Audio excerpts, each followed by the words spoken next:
Hello all, and welcome to Conversations with Wendy D.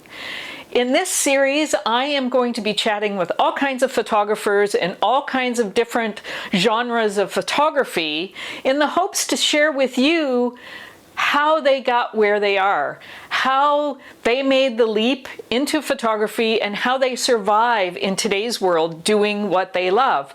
We're going to have the ups and the downs of photography. In this particular episode, we are talking to Colin Bentley. He is an incredible photographer. He's been doing it for a little while. He's a stills photographer, a commercial photographer, and he's going to share with you his time and how he got where he is today.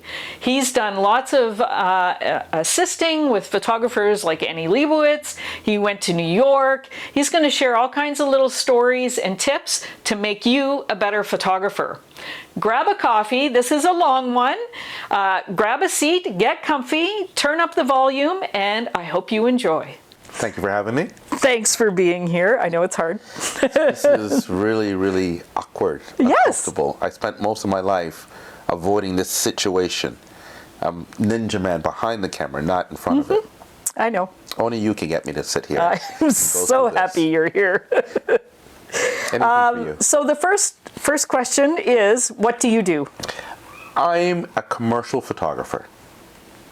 I basically take pictures for people who need photographs for either websites, selling a product, advertising a movie, cars. I mainly probably specialize in environmental portraits. It's kind of my thing, and even when I'm shooting inanimate objects like cars or buildings, I try to shoot them as if it is a portrait of that thing.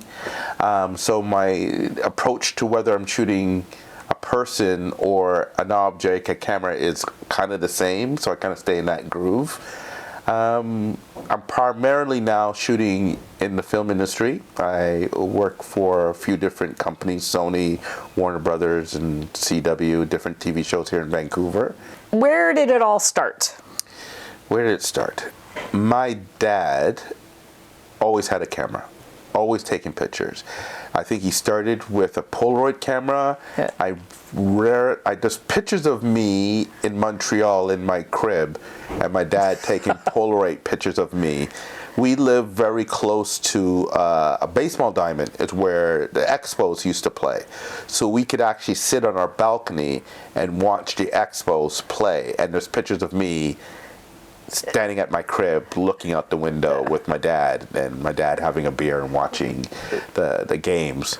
And I just grew up with him with a camera in his hands. He was just documenting everybody who was coming from Guyana. My parents are from Guyana, Guyanese, and they were one of the first to land in Canada, and of course they picked the coldest place to move to, which was Montreal. Yeah. But it was just documenting all the relatives that they hadn't seen for so long, and them coming up and helping them establish themselves in Montreal and immigrating. That's great. A lot of them became doctors and nurses. They were trained in Guyana as nurses and then came over. But my dad just loved taking pictures. And then because my dad has 12 brothers and sisters, I think, and my mom has 14, I may have them backwards, there's a lot of weddings. So my dad shot a lot of weddings, and then I end up taking pictures at weddings. And we traveled a lot. We went to Niagara Falls. We went to Marineland. I remember photographs of us at Marineland or any adventure. My dad loved driving. So we would go and visit our relatives and just took random pictures of gas stations and truckers and just having fun. I remember going somewhere and there was a giant orange at the side of a highway. We'd all pose in front of this giant orange and stuff like that. But yeah, it's pretty much a family thing. Yeah. And then in high school, did you continue? Yes, I joined the yearbook. Yeah. I think it was the yearbook, and I became yearbook photographer, and then eventually I became editor of that yearbook, and I just basically, I don't know if I chose it because I was good at photography. It was just that I knew that because I was a yearbook photographer, I could sign myself out of classes. And I could go on field trips wherever the classes went. Okay, so that, now we got the truth. Yeah. It worked that angle real well. But it was nice because I got the camera allows you to meet people when you're shy, and everybody's interested in what you're doing, and it's a gateway to conversation.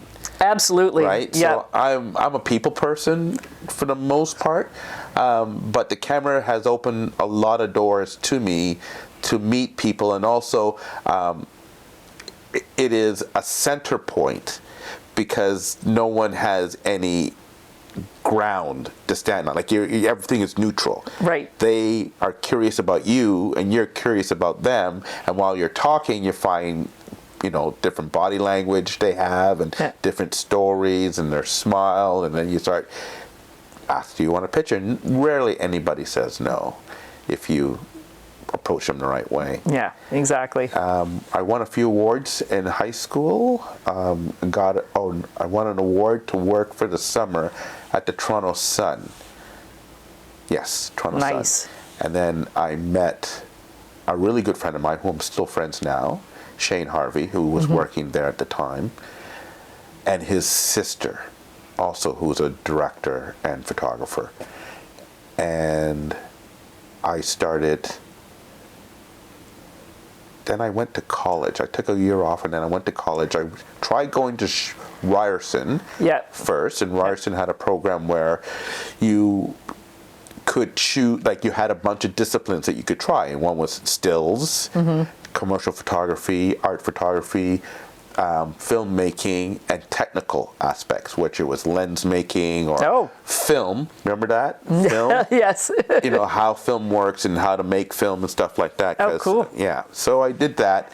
And when I got there, they changed the program over the summer, and were not allowing us to do the different courses. You had to pick one. So if I wanted to do film, I had to start film at the very beginning. Oh. And I wanted to do all. So we had a sit-in, we took them to task. Eventually I got my money back, and then I went to Sheridan College. Oh, nice. In Oakville. Yeah. So I was there for 3 years, I think. And the nice thing about Sheridan was that you went to the classes, got the technical aspects of what photography was. And then you were given the camera and told to go out and shoot something, and then you came back, and then they would correct it, and then we would talk about it, and then we would have to critique each other's work based on what we saw. And then we also had other photographers come into the classroom to talk about their work. Ivor Sharp was one of them. I can remember a couple other photographers. And then because we had working photographers teaching, we were able to get work credit. So we would go and learn how to assist in a working studio. That's great. In between going back and forth, right? So a lot of us in the summertime got jobs, basically sweeping the floors in a studio, and then keeping your ear to the ground, and someone would say, "Can you help me set up some lights?" And you learn how to set up lights, and then you realize everything they taught you in school to be an artist, you have to kind of forget. Yeah. It's just enough to get you in the door so you don't break anything or kill anybody. But art is about breaking the rules, right? Changing things and doing it yourself. So did you think that going to college was worth doing, though? Good question. Yes, I think it's important to know the technical aspects of what you're doing.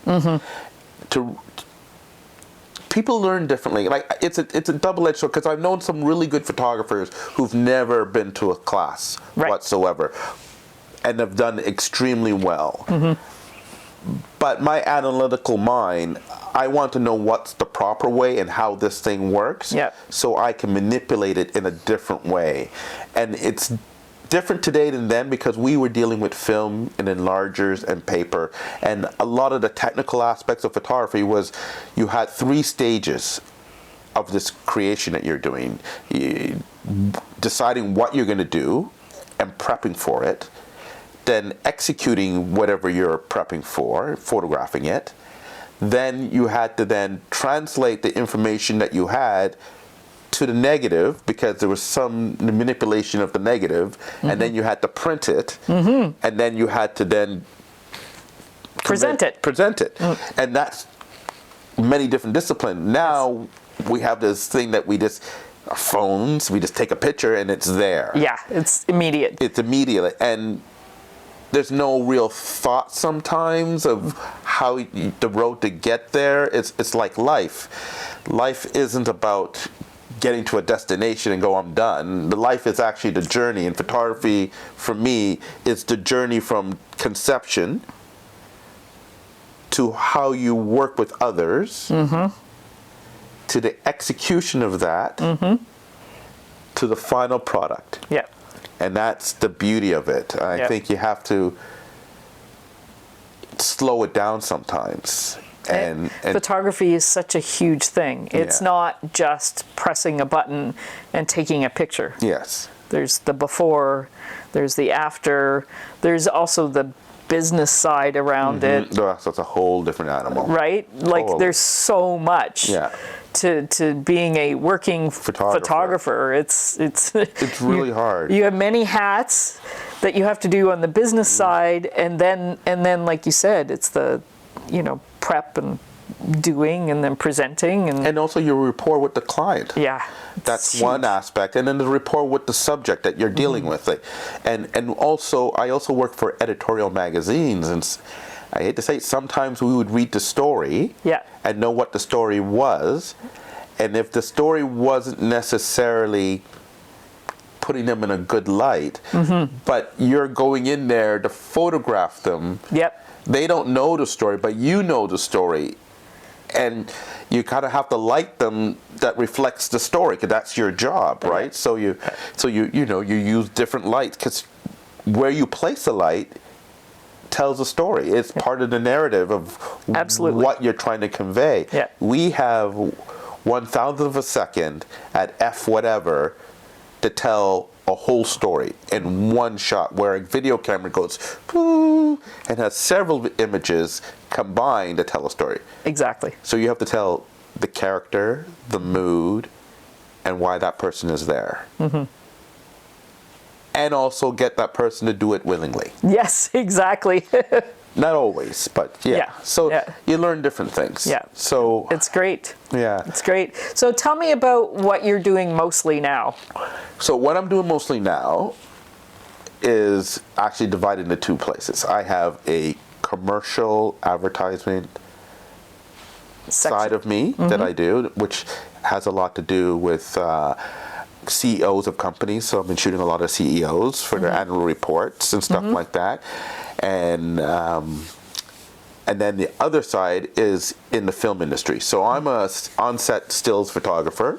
And let's explain what that is, just for people to... Yeah. So an stills photographer on set wears two hats. In a movie, say a crime show, like a police drama, there will be headshots and mug shots and surveillance photos and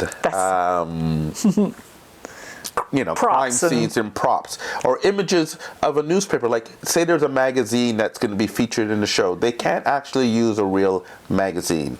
So we have to mock up the magazine. We have to shoot everything that could actually be on camera, and that is usually done prior to going to camera. And so that could be weeks or days, depending on what the project is. Then we have the actual day of shooting. So you would have the dolly grip, the boom operator, the focus puller that used to be next to the camera, but now they do it remotely. And then there'd be me, and I'm trying to document the filming of the image so they could use it for advertisement to sell the product when the network goes to air, and also sell it to foreign markets. So it's their marketing. The marketing department, fully. And then outside of that, there is a time where Entertainment Weekly would come in and hire photographers to photograph the actors in their environment, but not necessarily in the scene. Right. And that would be another Right. photography aspect. Yeah. And then there's art department photography, where the actors are in character, in costume, but they're on a white seamless or a gray seamless, and then that is used for other advertising. Right. And that is a separate shoot from everything Yeah, else. a gallery shoot, Yeah, is that gallery another shoot. word Yeah, for it? absolutely. Yeah. That's great. It's like there's so many things that you're doing while you're there. Yeah, different jobs. discipline. Yeah. One is just shooting, knowing to deal with the ambient light, and you don't have control of that light, so you have to move your body or move your position to get the light to be what you would like it to be on the actor, but also avoid their eye line. Yeah. That's very critical, that you're not moving around, and also just be in unison with the crew. A movie set is like, it's an engine. It's got a lot of moving parts, and they all have to move precisely at the same time. And because we want to make the environment for the actor as minimum as possible in terms of disruptions. Right. Because they're going to have disruptions, and we don't want to add to it. Right. And it can be very difficult to, be moving all these people at the same time, especially running shots, or if the actor is moving, you got to. I have a couple of really great boom operators, because I tend to work with boom operators. Right, because you're usually in the same space. And we're walking backwards, and we're watching each other's back, and there's a couple of guys that I just love working with, because it's like a dance, because he's going underneath one side and I'm going in the other side, and then I see that he's going to go off the side of, so I put my hand on his hip, telling him, he knows to stop. And for me, he knows if he touches me on one side of my shoulder, I will move in an opposite direction to let him pass. And we can do this dance, and it's amazing when everybody works together and we get the shot. This is a lot of fun. It's like you're getting paid to play and do this dance and come up with something. And it's a big family feel when you're on a film set. So it's I've done a little bit, not quite at the scale that you have, but it's a really fun environment. It can be. It can be not so fun sometimes. It has its ups and downs. Being strapped to the side of a train going up to Whistler at 60 kilometers an hour, not fun. No, that doesn't sound fun. It was scary. But it was fun. I was going to say. It was fun for the first hour or so. And then every time they would call tunnel, I would have to suck into the side of the train. Oh my God. To go through the tunnel going up to Whistler. I guess it was the Rocky Mountain Express. And I was shooting a movie of the week, and the actor was sticking their heads out the door to see where the train was going, and I'm on the outside with my feet on the side of the train, and I have a harness with everybody else. I'm not the only one out there. No. And so I'd be shooting, and they're filming there, and then they would call tunnel, and then I would have to let go, and I think now they probably would never let me to do that. I was going to say, I don't know if safety would be all around that now. It's different. But just rigging and hanging off ceilings and rooms that turn upside down. Tell me about laying on your back to get a shot. Yes. I work on a show called The Arrow and the Arrow Universe, and we have a crossover where all the different shows, whether it's The Flash, Supergirl, all kind of legends all come together. And there was a scene where I think it was Despot was attacking with his army, and it was their army coming in, and there's a pit in the middle where they have to jump over, and there's explosions and cars exploding, and I couldn't get an angle that didn't include the pyrotechnics or the cameramen. So I figured I could lie down. So I had two cameras. I had one camera on the other side of the pond, not the ditch, on a tripod facing across. Right. And I had a remote for that. And then I had my camera, and I laid on the ground on a tarp, and they leaped over me. So the car didn't leap over me, but it leaped in front of me. Right. And they jumped off these blocks Yeah. in their superpose. Yeah. And I caught them in the air with the explosion and the fire. And it was amazing. Like, it was like, and I thought, you know, we had one take. Like, we didn't do it again. And we got it, and that was it. And I didn't think I got it. Yeah. You know, but I did. And it was like, when you get a shot that takes literally 8 hours to set up, and you only have one chance of doing it. Yeah. You really get really nervous, and you try to cover every angle, Yeah. and also get the cooperation of everybody, like the cooperation of the safety guy, where you can be, where you can't be. Make sure that you're not in the other cameras, because usually in a scene like that, there's 3 lots cameras. of cameras. Yeah. There's A camera, B camera, C camera, Yeah. and we have to all coordinate everything, and you don't want to be the person that causes them to reset it, because to reset that whole scene would have taken another 2 or 3 hours, Yeah. right? And money, lots of money. Yeah. Yeah, that's amazing. I'm sure you have many, many stories. Yes.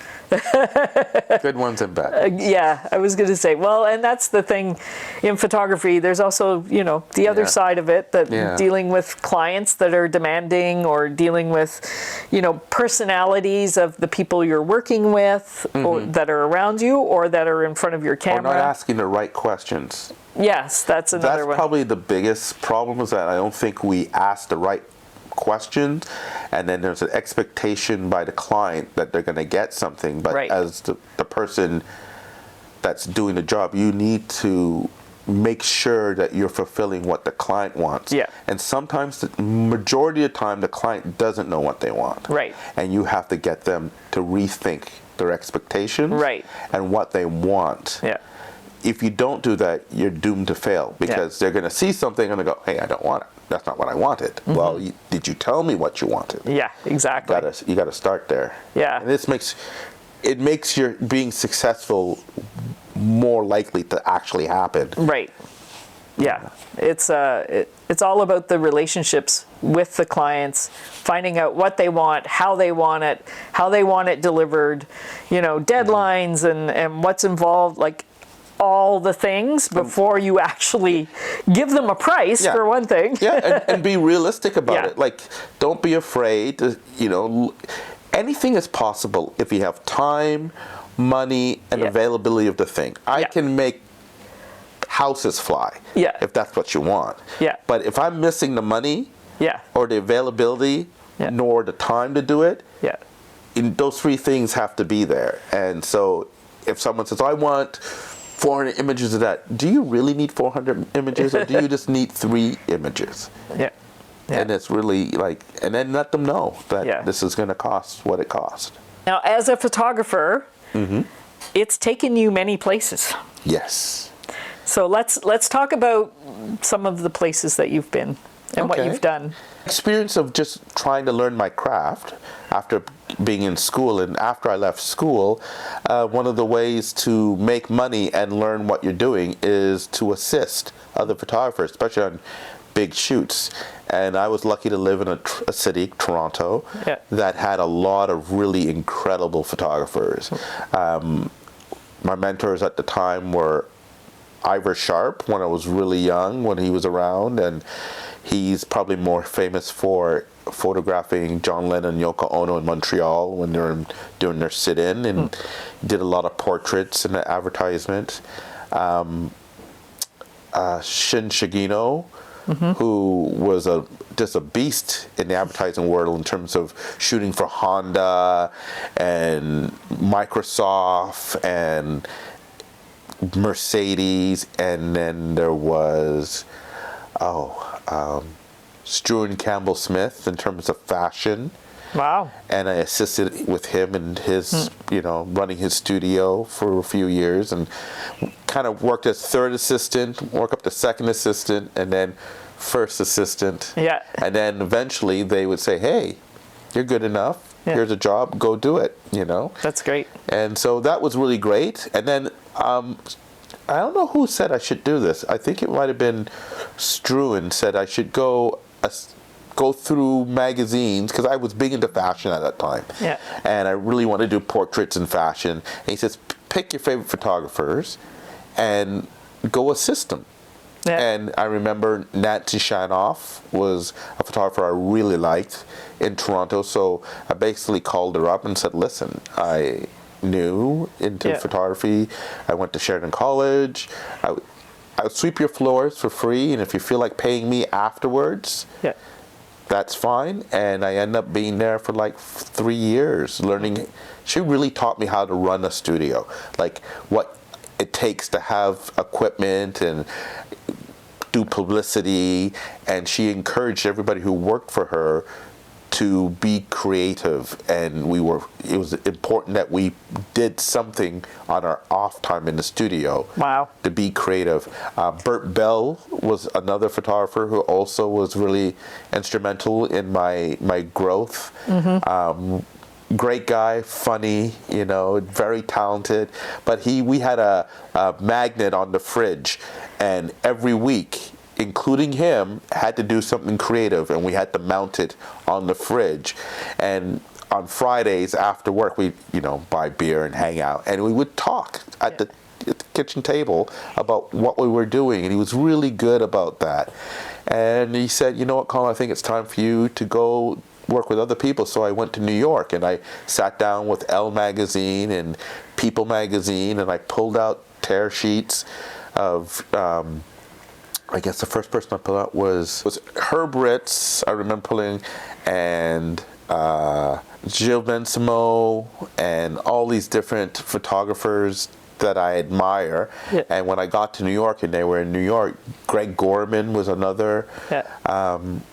I would just call them up and say, I'm an assistant. I would love to come work with you, and whatever you need done, I will do. And usually, I don't think I had anybody turn me down if they were too busy. But once I was in the door, I never left. Right. I would stay on and work. And the nice thing about that at that time is that the assistants had a network, because you'd figure out who you like working with. And then once the lead photographer or the lead assistant left to go do another project, he would invite you to come with him to shoot with this photographer. Annie Leibovitz is coming into town. And Annie was kind of odd in how her setup was. She had one person that was Speedotron. That's what you do. And there's another guy with Pro Photo, and then one guy with a Hasselblad, and the other guy with Mamiya. And all we had to do is when she decided what she wanted to use, you would work. So you would literally sit there all day with your Hasselblad kit, waiting for her to call you. But if she didn't want to use it, you didn't do anything. It's crazy. But you had to know how to load the film properly, feed it to her, set it up to the exposure, get everything syncing properly, and then her gift, why she's such a great photographer, is that it's her people skills. Right. How she makes people feel and how she collaborates with them while she's on set. That's where the magic is. So she's leaving the technical, like she knows what she wants. Yes. So then she's calling on the technical people to do their job. Yes. So that she can work with the emotional, like a director. Totally. Rather than as and she knows the technical stuff, but the thing is that there's certain parts of the technical thing gets in the way of the creative energy, and also she's managing clients. Like there's probably 5 other people who are paying for this, and she's got to manage their expectation, deal with their. So does she want to deal with a lens that's stuck on a camera? No. You want to give that to somebody else. And you want someone who has that knowledge that's totally focused on just that. And she had the budget to do that. Right. What a great way to learn, though, for you, assisting all of these people and big names like that. Yeah. And the nice thing about being in New York, all the big modeling houses were there, right? Agencies. And when they would get new people in, and I had access to a studio, we would call go-sees or do some testing. So you get a new model and you do their headshots, and you would share the expense, and the agency would then see your work. Right. And then if they had a client that needed a photographer, that was another way in through the modeling agency. And if an actress or a model needed a portfolio done, that was another way for you to make money, because back in the day, you were getting $150 a day to assist, and then to make money, you would maybe do a portfolio for $500 or $250 or whatever. Right. You know, or we would barter. I have an idea to go shoot something on Staten Island, and I needed a model and makeup artist. I will do your portfolio if you come and do the shoot with me, right? Right. And that's what I loved about New York, is that everybody was hungry and everybody was sleeping on couches, and we're all just trying, so focused on just doing our craft any which way. And then at that time we had so much going on. You had, if you're into music, there was a lot of, you know, music going on, you know, the Talking Heads were playing, David Bowie's playing. Like in New York, there's so much going on, you know, and Tribeca was there. All that energy of creativity and community. And then you had B&H. Yeah. Oh. You go in there and all the cameras and all the new gear, and sometimes you would just go to B&H to learn how to use the gear. Yeah, yeah. In case you got a job on with a photographer who renting that gear. Right. So every photographer should at least at once in their life go to B&H. Yes. It's massive. Yeah, massive. Yes. It's the universe. And also go to New York. I think New York is probably for photography, that is the place to go. It's got the most, outside of Paris probably, galleries of photography, and there's a certain energy about New York that is different from everywhere else. Now, New York is amazing. I've been there only once. I never had the opportunity like that to assist or anything, but just being in that energy, it was crazy. Now, you've also been in LA. Yes. So talk a little bit about that. LA was a weird experience. I didn't really plan it. It just kind of happened to me. I was working at a lab called BGM on Atlantic Avenue, which we process E6, which is slide film. And in advertising at the time, that's what everybody shot, which is 8x10, 4x5s, and 35.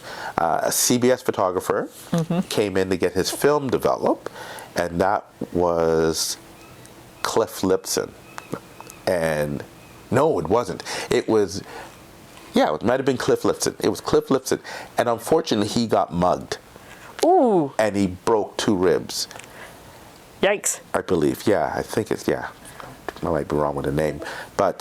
And I was processing his film, and he had one more day on this TV movie that he was doing. Yeah. And he was looking for an assistant, and I said I was free, and I assisted him. So I was helping with his bags on set, and you know, changing film on his cameras and stuff like that. And it got so bad he couldn't shoot, and so I took over and I shot that day. And then something else happened. I had to shoot another day, and he went back to CBS, and the boss, I think Francis at the time, saw it and said, "Who's this guy? Like, who shot this?" And he said, "Well, my assistant I found in Toronto, and he's really good at lighting." Yeah. At that time, I've been known as a lighting specialist, because a lot of the photographers I worked with in Toronto, we would go on location and shoot, and it's just at the beginning when we're using battery-operated lights and stuff like that, and not using generators.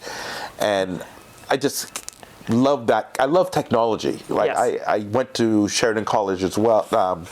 At Sheridan College, I also study electronics. Oh, cool. Right? Because I had done a stint working for IBM for a little bit. So anything gadgetry, I was totally in. And I basically made a location kit that you could fly with. Wow. To go anywhere. Yeah. And CBS asked me if I would come and convert all their gear into this portable lighting gear, and also help them move into digital. Right. Because they were phasing.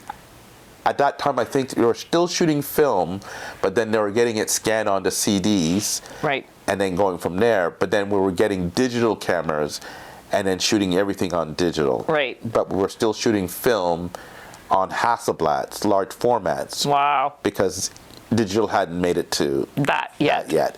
So I was kind of there. So I was a studio manager for a long time there. Wow. For 5 or 6 years, and then I would get some assignments. So I shot the Grammys, the Emmy. So when the award winners come off stage, there's a blue room, and it's before the paparazzi, so you get to photograph them with their award, and they're all happy and stuff like. So I did that for a few years with the Grammys and the Emmys, and then you have the paparazzis outside, and then that's a whole different mess. Yeah. And I just loved it. I loved being there. I did the Hollywood Squares.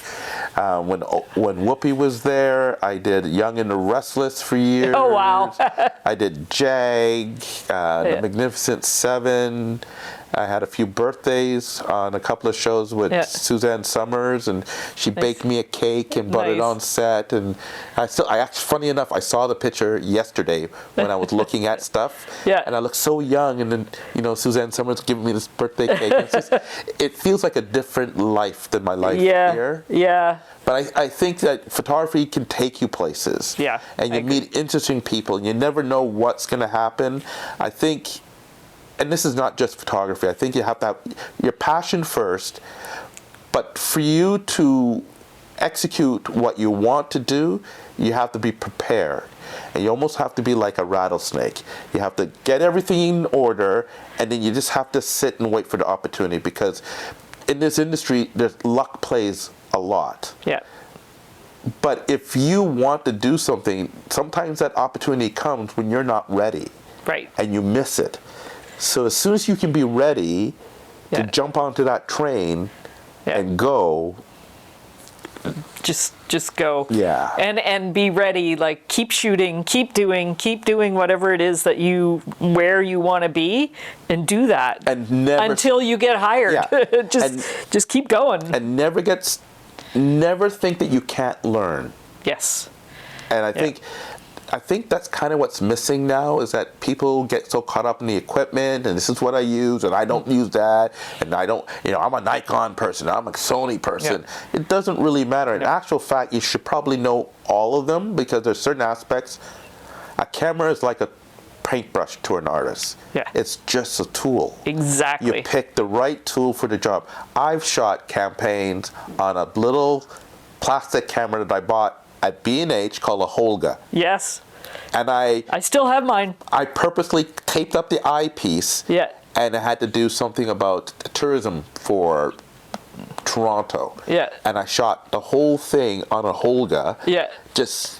And then put that ad together, and they went with that ad. Yeah. And just picking whatever tool, and also being with other photographers. As a person who's been in the business a lot, having a mentor come into your shop and work with, because they're coming from the new school. Yeah. So as an old dog, they're teaching you new technology. Absolutely. And also they put a fire into you. Yes. Because all of a sudden now, hey man, that's a pretty good shot. Yeah. I can't have them. I gotta. Competitiveness is good.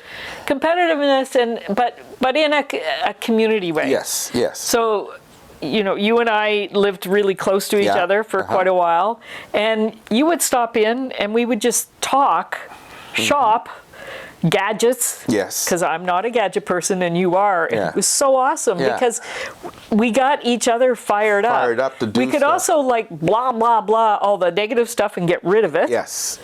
In a safe environment that nobody else is going to, it's not going anywhere. Oh, and also we trusted each other. I think Exactly. the thing is that I would have clients, and it happens a lot, that I have a client that I love dearly, but I believe that whoever calls and books you first gets you. Yes. It's not about the money. You can't switch because the money's bigger. No. And your clients should know that. If they really want you, they'll find a way to work around Exactly. it. And there's and I feel confident if I have a client, I'm going to call you because I know your work. I know your work ethics. Exactly. And you're in good hands. So they have nothing to sweat over. And I think you need that community because the client appreciates that. If you go, you know what? I'm really sorry I can't do it, but I don't want to leave you on the phone searching for somebody else. This is another the great person photographer. who can. If I was you, I would call them, or I would say, this is not my wheelhouse. Yeah, exactly. This is that person's wheelhouse, Yeah. and there's nothing. And I think that's the problem a little bit with photography here, is that people are. Well, jealousy gets going. It does, but there is a group, there is a community that we're finding. Yeah. And there's I think pocket. we make it happen. Yeah, totally. Right? And Yeah. you want to be around the people that you want to be, and you want to trust the people that you want to trust, and share our knowledge. Yeah. So let's talk a little bit about today photography. Today. Like the experiences you've had. You're talking about all these magazines. Magazines are gone. The newspapers are mostly gone. Yeah. Like, so, and I have a certain view on this. Mm-hmm. There's always opportunities somehow. So, what do you think? I had the same opinion that magazines were gone. Yeah. I think they're coming back. I'm starting to see Interesting. certain things coming back, but they're coming back in different forms. Right. The magazines are coming online, so you're seeing them online. But if you go into a grocery store, there's still, all these different magazines are still out. Vogue is still out. Yes. Entertainment Weekly is still out. They're just coming out in different forms and maybe changing the format. But I think the content that we create is still viable. Right. I agree. 100%. It's just different. And also now we also have to think in different framing. Yes. Like when I shoot at work on a movie set, I'm thinking, okay, is this for TikTok? Or is this for what's up? Is this for Instagram? Yeah, it's like Facebook? vertical, horizontal. Like which way does it need to be? Yeah, everything is. Yeah, and then before you have to think about it. Yeah, and everything used to be because you're shooting this way, and then for a longer time, I only want horizontal shots. So I only want horizontal. But now, Instagram is this way. Yeah. The stories and the reels, and the videos. Everybody TikTok. I always find it very odd when people are videotaping with their cell phones and it's vertically. And I think that's odd. I know it's odd to us. It's because we're old school. Turn that bad boy sideways, right? Favorite snack food while you're working? Sesame seed snaps. Favorite lens? 150. No, 105. Favorite thing to photograph? People. Handheld or tripod? Handheld. Film or digital? Quick. Film. Favorite location that you've ever created in? Oh, Euclid. While you're in the studio, music or no music? Music. Absolutely. Natural light or studio lights? Natural light. Do you meditate? Started to. Now I do, yes. Nice. Facebook, Instagram, X, Reddit, Substack, Discord, Twitch. Which one? Neither. Nikon, Canon, Fuji, Sony. Don't care. Whatever is available and whatever I need to use. Tethered or not? Untethered. Capture One or Lightroom? Lightroom's got me. It's like crack. They keep on upgrading that son of a bitch. And I keep on wanting to quit, but you can't quit now. For backing up, hard drives or cloud? Mixture of both. Most underrated piece of gear? And then you want to see... One thing. Come on, quick. My backup drives. Nice. Coffee or tea? Coffee. That's it. Thanks. That's it?